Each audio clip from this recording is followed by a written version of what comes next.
성경 인물 이사야를 살펴보고자 합니다. 우리 지난 시간에 엘리야, 히스기야, 또 오늘 이사야, 그리고 예수님인 메시아, 여기에 공통된 단어가 나오죠. 야입니다. 야는 야해, 즉 여호와 하나님을 말씀합니다. 그러니까 이사는 구원이시다 는 뜻이죠. 합치면 이사야라는 이름의 뜻은 여호와는 구원이시다가 됩니다. 이사야는 남왕국 예루살렘에서 왕족으로 태어났습니다.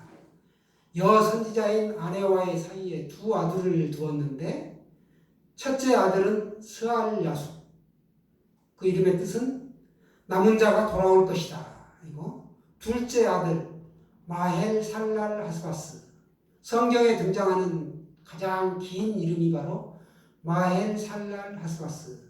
성경 퀴즈에 이렇게 나오게 되면 선물 하나 득템할 수 있겠죠? 8글자 마헬 살랄 하스바스, 약탈물에 매달린다, 그런 뜻이 있어요. 희망과 복음의 선지자 이사야인데요, 반면에 에레미야는 눈물의 선지자이죠. 이 희망과 복음의 선지자 이사야가 활동하던 시대에는 주전 739년부터 680년경으로 대략 60년에 걸쳐서 우시야 왕 때부터 요담, 아하스, 히스기야, 므낫세 통치 기간에 애언 활동을 하게 됩니다. 이사야가 하나님과 동행한 영적으로 아주 성숙한 자였다라는 것을 알 수 있는 사실이 있는데, 그가 소명을 받은 사실에서 우리가 잘 알 수 있습니다. 그게 바로 드러나죠. 나라의 위기를 본 이사야가 성전에 올라가서 기도를 합니다. 그런데 기도하는 중에 성전의 영광이 가득한 걸 보게 되죠.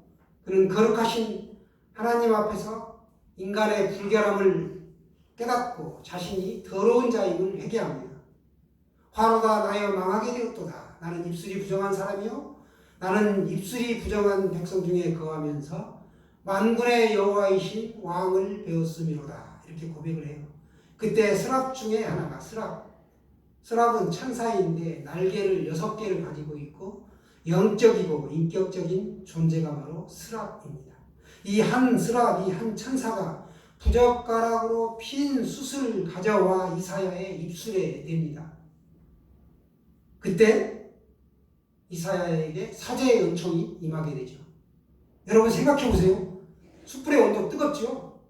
요리할 때 숯불의 온도가 350도라고 합니다. 이걸 우리의 입술에 댔습니다. 정신 바짝 나지 않을까요? 숯은 정화작용을 합니다.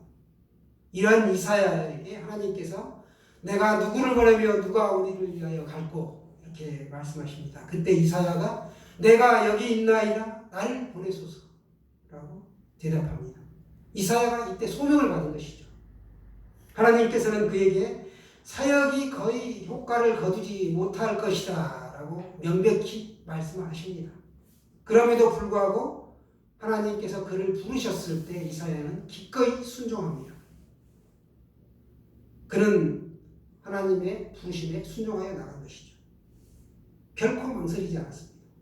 우시야가 죽던 해에는 아수르와 애굽 세력이 강하여서 이 남유다는 어느 편에든지 서야만 한다라고 왕들은 생각을 한 겁니다. 그때 이사야가 계속 강조하는 것이 있는데, 너희는 이 편도 저 편도 아닌 오직 거룩하신 하나님 편에만 서라, 이렇게 계속 강조합니다. 말을 의지하고 마병과 병거를 의지하며 이스라엘의 거룩하신 하나님을 앙무하지 않으면 엎드려도 다 멸망하게 될 것이다, 이렇게 경고합니다. 우리가 선지자 하면 환상의 사람이요, 앞을 내다보는 사람이죠. 그래서 이사야만큼 넓게 멀리 내다본 선지자는 이제까지 없었습니다. 그는 가장 험악한 시대에 활동을 했죠. 강한 나라들이 이웃에 있었고 백성들은 믿고 의지해야 할 하나님을 배반했습니다. 그러니까 종교는 형식뿐이요, 정치는 부패하여 나라는 기울어지고 백성들은 사치와 허영에 젖어 있었던 것입니다. 이러한 때 이사야가 이 현재 암흑의 시기를 넘어서 미래에 빛나는 광명을 보았습니다. 그리고 외치죠. 너희는 이루하라. 내 백성을 이루하라. 너에게 때가 이제 끝났고 죄악이 사함을 받았느니라. 이렇게 계속해서 외칩니다. 그래서 이 부분을 서양 음악에 탄탄한 기초를 놓았던 두 거장이 있는데 음악의 아버지인 바하와 음악의 어머니인 핸델이 있어요. 그런데 핸델이 이 부분을 도입해가지고 메시아라는 곡을 작사합니다. 죽기 전에 꼭 들어야 할 클래식 1001선에도 포함되죠. 메시아 들어보셨을 거예요. 할렐루야를 하면서. 다 이렇게 구강부터 일어났죠. 그 초연될 때. 그래서 오늘날에도 그 곡이 연주되면 전체가 일어서서 이렇게 하나님을 찬양합니다. 기름 부음을 받은 자, 이게 메시아라는 이름의 뜻인데 히브리어예요. 히브리어. 이스라엘 말이라는 것이죠. 그런데 이걸 헬라어, 그리스어로 말하면 그리스도입니다. 그러니까 메시아, 그리스도, 왕, 이게 같은 뜻이에요. 이사야는 메시아이신 예수 그리스도를 예언하였습니다. 이사야 7장 14절에 보시게 되면 주께서 친히 징조를 너희에게 주실 것이라. 보라, 처녀가 잉태하여 아들을 낳을 것이요 그의 이름을 임마누엘이라 하리라. 아멘. 예, 임마누엘의 뜻은 하나님이 우리와 함께 계시리라. 그런 뜻이에요. 이새의 줄기에서 한 싹이 나며 그 뿌리에서 한 가지가 나서 결실할 것이다 라고 말씀합니다. 예수님은 다윗 가문에서 탄생할 것이다 라는 걸 말씀한 것이죠. 성령으로 잉태되어 동정녀 마리아에게서 여인의 후손으로 오실 분이 바로 예수 그리스도라는 것이죠. 이걸 이사야가 650년 전에 벌써 예언합니다. 그리고 성경 이사야는 총 66장의 이렇게 말씀이 이루어질 것이라고 하나님의 말씀을 대변하고 있습니다. 선지자가 대변인이에요. 그렇죠? 대변하고 있습니다. 평화의 나라가 임하면 이사야 11장 6절에서 9절의 말씀이 이루어질 것이다 라고 예언합니다. 우리 다 같이 어떤 나라가 이루어지는지 이사야 말씀 한번 볼까요? 이사야 11장 6절에서 9절 말씀 자막으로 보겠습니다. 시작. 그때 이리가 어린 양과 함께 살며 표범이 어린 염소와 함께 누우며 송아지와 어린 사자와 살진 짐승이 함께 있어 어린아이에게 끌리며 암소와 곰이 함께 먹으며 그것들의 새끼가 함께 엎드리며 사자가 소처럼 풀을 먹을 것이며 젖먹는 아이가 독사의 구멍에서 장난하며 젖된 어린아이가 독사의 굴에 손을 넣을 것이라.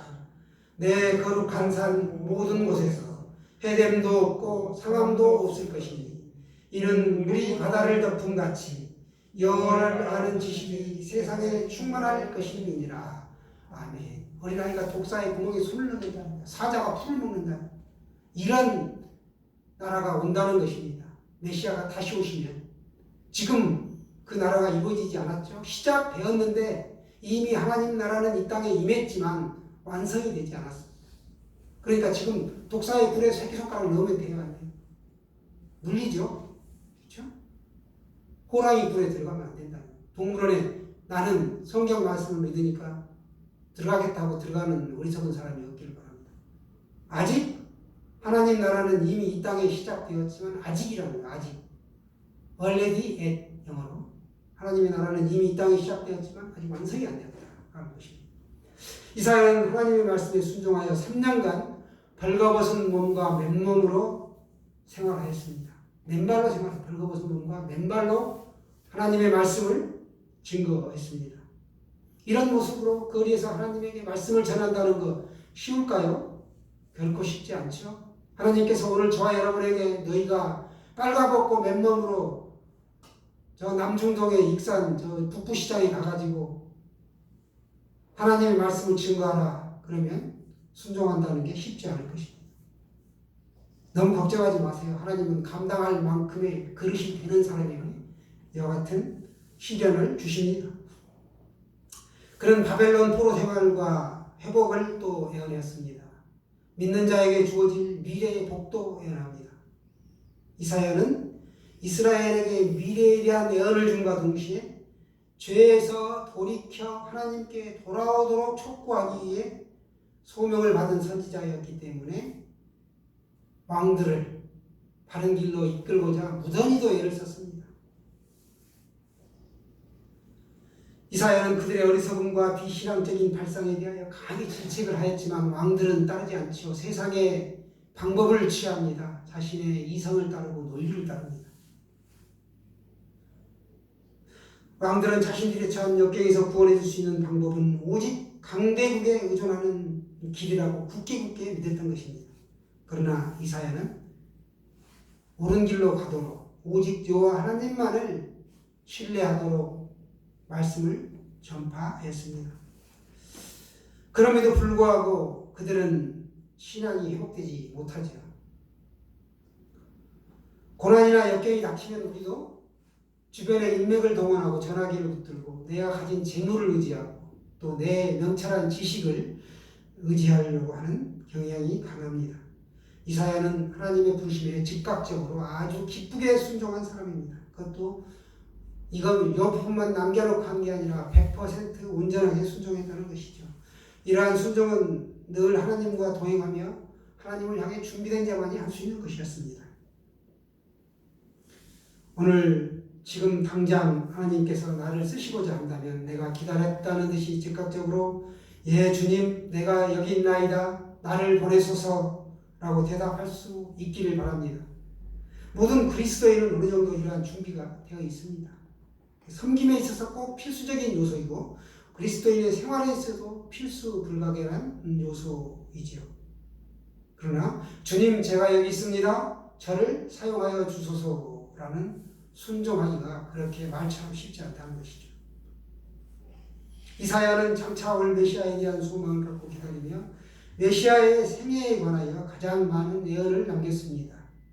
오늘날의 성도들이 가져야 할 소망은 다시 오실 예수 그리스도에 대한 소망을 갖고 마태복음 25장에 나오는 슬기로운 다섯 처녀처럼 깨어 준비된 생활을 해야 합니다. 거기 보면 10처녀의 비유가 나오죠. 10처녀의 비유.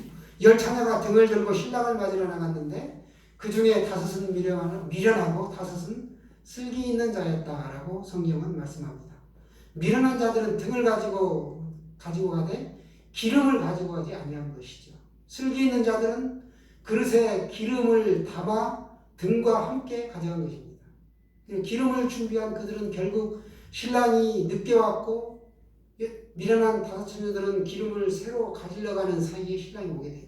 그래서 그들은 깨어 주님을 맞이할 수 있었고 천국의 혼인잔치에 들어갈 수 있었던 것입니다. 또 이사야 41장 10절 말씀을 보면 우리에게 큰 위로를 주는데요. 두려워하지 말라. 왜 두려워하지 말라? 내가 너와 함께하기 때문에 두려워하지 말라. 또 놀라지 말라. 왜? 내가 너의 하나님이 되기 때문에 너는 놀라지 말라. 이렇게 위로를 줘요. 그리고 내가 너를 굳세게 하리라. 참으로 너를 도와주리라. 참으로 나의 의로운 오른손으로 너를 붙들리라. 우리가 암송하고 있는 구절들이죠. 여기에 덧붙여 구원의 약속을 주시는데 이사야 43장 1, 2절 말씀 또 한 번 우리 같이 보도록 하겠습니다. 43장 1절 2절 말씀 우리 자막으로 못 찾으신 분은 자막 보시면 되겠습니다. 시작. 야곱아 너를 창조하신 여호와께서 지금 말씀하시느니라. 이스라엘아 너를 지으신 이가 말씀하시느니라. 너는 두려워하지 말라. 내가 너를 구속하였고 내가 너를 지명하여 불렀나니 너는 내 것이라. 내가 물 가운데로 지날 때 내가 너와 함께 할 것이라. 강을 건널 때 물이 너를 침몰하지 못할 것이며 내가 불 가운데로 지날 때 타지도 아니할 것이요 불꽃이 너를 사르지도 못하리니. 아멘. 물 가운데로 불 가운데로 지나도 너가 해로움을 당하지 않는다는 거예요. 더 이상 바랄 게 없겠죠? 또 이어서 또 이사야 43장 21절 4321 외우기도 쉽죠? 보면 우리를 지으신 목적을 말씀하십니다. 이 백성은 내가 나를 위하여 지었나니 나를 찬송하게 하려 함이니라. 아멘. 웨스트민스터 신앙고백 제1문은 사람의 제일 되는 목적이 무엇입니까? 라고 묻습니다. 사람의 제일 되는 목적은 하나님을 영화롭게 하는 것과 그를 영원토록 즐거워하는 것입니다. 라고 고백하고 있습니다. 선한 임금인 히스기야가 죽고 생명을 연장하여 얻은 아들, 선한 임금인 히스기야가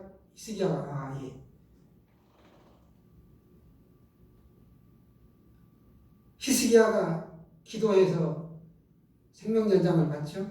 그런데 그 히스기야가 죽습니다. 그런데 죽기 전에 연장 기도를 하죠. 하나님 앞에 빌어서 15년의 생명을 연장받는데 그때 얻은 아들이 므낫세입니다. 그런데 히스기야가 죽고 므낫세가 12세에 왕위에 올랐습니다.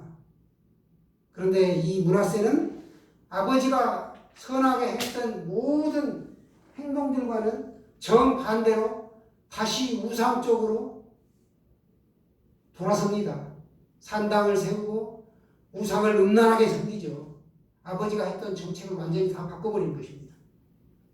아주 악한 왕으로 성경에 말씀을 기록하고 있습니다. 그러니까 우리가 꼭 생명 연장을 통하여 수명이 늘어나는 것이 꼭 좋은 일만도 아니다. 의술의 힘을 빌려 내가 오래 살았더니 나중에 이런 못 볼 거를 보는구나. 이렇게 고백하는 사람들을 우리 주위에서 종종 보게 됩니다. 그래서 하나님이 부르시면 그냥 순종하여 가는 것도 그렇게 꼭 나쁜 것만은 아니다라고 말씀드리고 싶습니다. 윌리엄 바클레이는 이사야의 순교를 이렇게 묘사합니다. 이 므낫세가 엄청 악한 왕인데 이 므낫세가 어떻게 이사야를 괴롭히느냐. 이 우상을 숭배하도록 종용을 하고 우상을 인정하도록 강요합니다. 그런데 이사야의 이 말씀을 따르지 않죠. 그러자 이사야를 톱으로 켜서 죽입니다. 나무 톱으로 산산조각을 내버려요. 이만큼 악한 왕입니다. 그런데 이사야가 순교를 하면서 이랬을 것이다 라고 윌리엄 바클레이라는 사람이 그걸 묘사한 글이 있어요. 톱이 그의 육신을 먹어 들어갈 때에도 이사야는 한마디의 불평도 아니하고 한 방울의 눈물도 흘리지 아니하고 끊임없이 성령과 교제하고 있는 동안에 톱은 그의 육체의 중심부까지 이르렀다. 이런 이사야를 히브리서 11장 37절에는 또 묘사하죠. 하나님을 위해서 유업을 성취한 사람들과 하나님으로 말미암아 고통이나 고문을 이겨낸 사람들의 그 힘을 받은 사람들, 그 믿음의 선진들을 그 죽어가는 동안에 이사야가 회상하고 그 톱 켜는 사이에 숨이 끊어지는 그 순간에 그것들을 회상하면서 이걸 극복했을 것이다 라고 기록하고 있습니다. 우리들이 일상에서 교통법규와 신호 표지판 이런 차선의 의미를 모르고 살아간다면 아주 위험하겠죠? 자동차를 운전하는 사람이 도로법규를 아는 것이 굉장히 중요한 것처럼 인생에 대한 하나님의 법을 아는 것도 우리에게 중요합니다. 자동차를 모르는 사람이 운전법규 공부해야 되죠. 그것처럼 우리도 하나님의 말씀을 알아야 하나님께서 우리 인생에게 하시는 말씀, 우리 인생이 가야 할 방향을 제시해 주는데 우리가 똑바로 갈 수 있는 것입니다.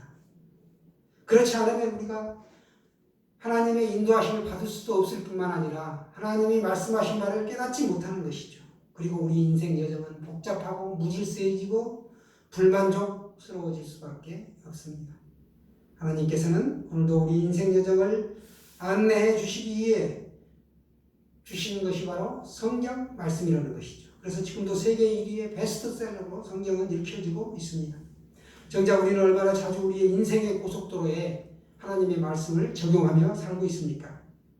제가 지난주에도 시편과 성경 말씀, 시편 잠언 하루에 한 장씩 꼭꼭 읽으시라고 말씀을 드렸는데 우리가 다 아는 것 같아도 하루에 한 장씩 이렇게 말씀을 읽다 보면 큰 깨달음이 있고 나의 삶에 힘을 주십니다. 담대함을 주시고 분별력을 주시고 가야 되지 않을 곳을 가지 않도록 성령님이 막아주시죠. 하나님의 이런 섭리는 신약 시대를 살아가는 우리에게도 변함없이 적용이 됩니다. 하나님은 선지자를 보내서 어떻게 하든지 지옥 가는 백성이 없도록 택한 백성들이 죄에서 돌이켜 구원받을 수 있도록 선지자를 통하여 지금 은혜 시대에는 주의 종들을 통하여 또 하나님의 말씀을 통하여 오늘도 변함없이 말씀하고 계십니다. 그럼에도 불구하고 세상 사람들은 예수 믿는 사람들 뭐 별거 아니대 이런 식으로 얘기를 하고 있습니다. 그거는 우리가 말씀대로 살지 못하기 때문이죠. 그렇죠? 예수 믿으면 하나님의 능력이 나타나고 권능이 나와야 되는데 똑같더라. 아니면 예수 믿는 사람이 세상 사람보다 더 못하게 살더라. 이건 손가락질 받게 되는 것이죠. 저부터서도 하나님의 말씀을 가까이 하고 말씀대로 순종하면 하나님은 반드시 그 사람을 높여주시고 존귀한 자로 영화롭게 세워주십니다. 그렇지 않으면 하나님의 얼굴이 욕을 먹기 때문에 그러신 것이죠. 하나님의 얼굴에 먹칠을 할 수는 없습니다. 이사야는 지금부터 2800여 년 전에 이미 세상 종말에 도래하실 메시아의 심판과 구원 사역에 대해 말씀하셨습니다. 또 예수님이 탄생하실 거라고 650년 전에 이미 말씀하셨죠.